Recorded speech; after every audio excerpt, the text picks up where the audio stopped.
এখানে আমি 4টে পাবদা মাছ নিয়ে নিয়েছি। একটু বড় সাইজের মাছ ছিল তাই হাফ করে কেটে নিয়েছি। এটার মধ্যে নুন হলুদটা ভালো করে মাখিয়ে 10 মিনিট রেখে দিতে হবে।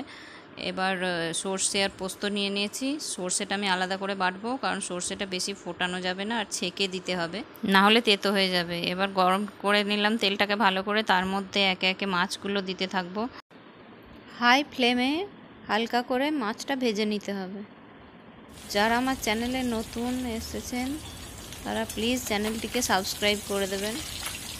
আমার এখন মাছ সব ভাজা হয়ে গেছে।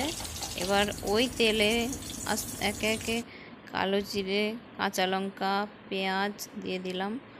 সর্ষেটা একটু শুকনো ঘুরিয়ে নেব, তারপর তার সাথে একটু জল অ্যাড করে ওটাকে আরেকবার ঘুরিয়ে নেব। এবার এই ভাজার মধ্যে একটু হলুদ অ্যাড করলাম, পোস্ত বাটা, সর্ষে বাটা অ্যাড করলাম। এটাকে একটু ফুটিয়ে নিয়ে মাছগুলো দিয়ে দিতে হবে। এরপর স্বাদ মতো নুন অ্যাড করে 5 মিনিট ফুটিয়ে নিলে রেডি পাবদা মাছের সর্ষে পোস্ত।